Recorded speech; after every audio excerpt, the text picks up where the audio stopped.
Assalamualaikum warahmatullahi wabarakatuh. Selamat pagi. Hari ini saya akan memberikan modul pertama praktikum public speaking. Modul yang pertama ini berjudul menumbuhkan rasa percaya diri atau rasa pede. Nama saya Ilma Sakinah Tamsil, pengampu mata kuliah praktikum public speaking IKM 53022P, Fakultas Ilmu Sosial Ilmu Politik Universitas Medan Area.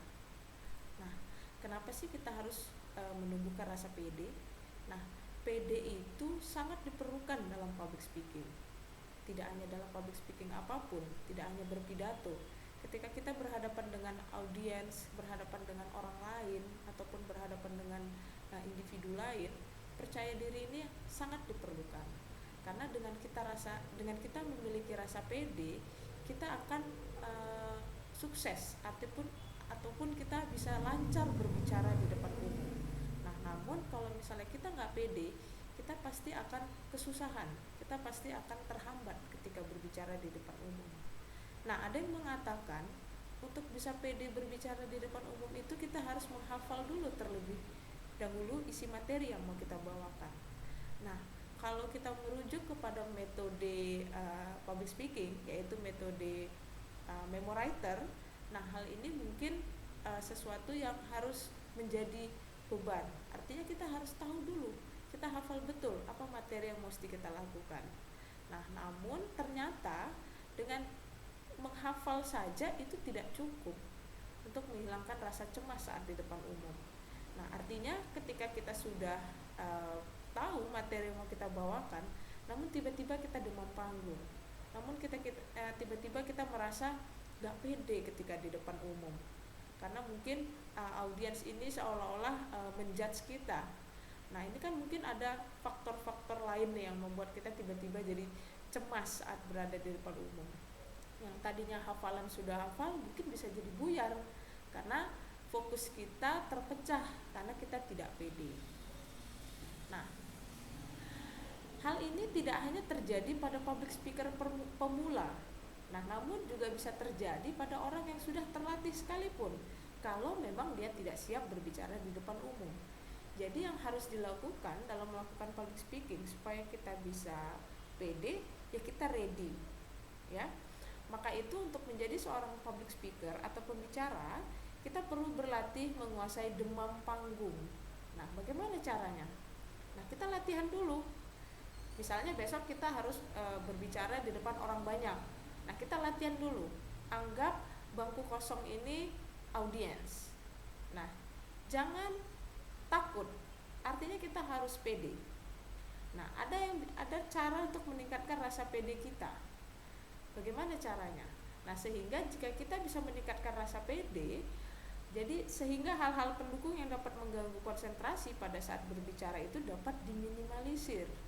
Nah, ada beberapa cara ataupun ada yang perlu diperhatikan dalam meningkatkan rasa pede ketika melakukan persiapan public speaking.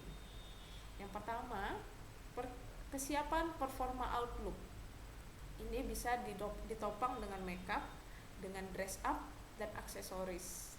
Nah, kalau misalnya kita melakukan public speaking, kita pakai makeup, kita cantik, kemudian baju kita bagus, ya kan, mungkin bisa didukung dengan aksesoris, dengan pakai jam tangan, dengan kalung dan sebagainya. Nah, ini kan bisa menambah rasa pede kita. Kecuali kalau misalnya kita nggak bermakeup, baju kita biasa aja, malah tidak rapi.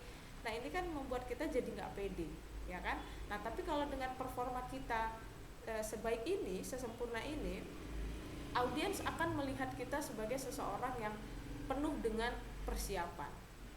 Maka itu sesuaikan baju yang harus dikenakan dengan tema acara. Nah, kalau misalnya acaranya formal, pakailah baju yang formal. Kalau misalnya acaranya santai, boleh pakai yang casual. Nah, mengenai sepatu juga, sepatu tuh harus juga bisa dikenakan yang nyaman. Karena ketika kita melakukan public speaking, kita tidak hanya berbicara di depan umum saja. Mungkin kita akan bergerak, mungkin kita akan menyapa audiens, kita akan mendekati audiens. Jadi gunakan sepatu yang nyaman, jangan yang terlalu kebesaran, jangan yang terlalu sempit, ataupun yang menimbulkan bunyi, ya kan? Karena selain membuat kita jadi tidak nyaman, ini bisa mengganggu konsentrasi kita. Nah, sesuaikan juga tatanan rambut dengan pakaian yang kita kenakan, ya kan? Untuk yang laki-laki maupun yang perempuan disesuaikan, dibuat sebagus mungkin. Nah, untuk yang berjilbab boleh gunakan aksesoris yang cantik di jilbabnya. Nah, ini ada beberapa kategori pakaian pria dan kategori pakaian wanita yang mungkin bisa menjadi referensi ketika kita melakukan public speaking di beberapa acara. Nah, contohnya saya kasih kategori pakaian pria untuk yang acara formal bisa menggunakan kemeja ataupun menggunakan jas, atau mungkin dengan acara yang santai boleh menggunakan smart casual ataupun jacket. Nah, untuk kategori pakaian wanita juga sama, bisa disesuaikan berdasarkan keperluan acara. Nah, poin kedua yang perlu diperhatikan dalam meningkatkan rasa pede ketika melakukan persiapan public speaking adalah kesiapan first impression. Nah, kesan pertama kita ini akan menjadi pusat perhatian audiens, maka tunjukkan first impression yang baik dengan cara mungkin cara berjalan kita, ya kan, cara kita menyapa, cara kita berkenalan, ataupun dengan ekspresi wajah. Nah, kalau ekspresi wajah kita bersahabat, kita tersenyum, jangan menampakkan kalau kita itu sedang gugup atau tegang. Nah, ini kan bisa memberikan first impression yang baik dari audiens. Oke. Yang ketiga, kesiapan dan penguasaan alat-alat dan media pendukung public speaking. Nah, kadang-kadang kan public speaking ini menggunakan mikrofon, mungkin kita menggunakan alat bantu misalnya dengan PowerPoint, menggunakan infocus. Nah, ini kuasailah dengan baik, karena kalau misalnya hal ini bisa mengganggu,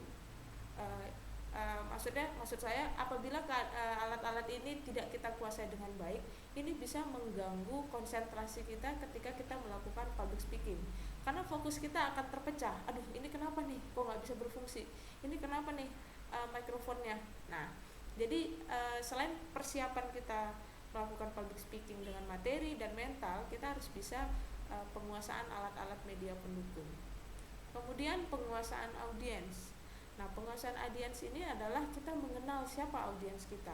Kita cari tahu dulu, ini siapa yang mau nonton kita hari ini, ini siapa yang datang hari ini. Nah, dengan kita mengetahui audiens kita, misalnya kita ingin memberikan pemahaman tentang COVID-19. Nah, audiens kita adalah remaja. Nah, jadi kita bisa mengetahui apa ya kira-kira materi ataupun apa kira-kira bahasa yang bisa kita gunakan menghadapi para remaja ini. Nah, ketika kita bisa menguasai audiens, artinya kita tahu remaja, berarti kita bisa menggunakan bahasa-bahasa yang mungkin mereka bisa mengerti.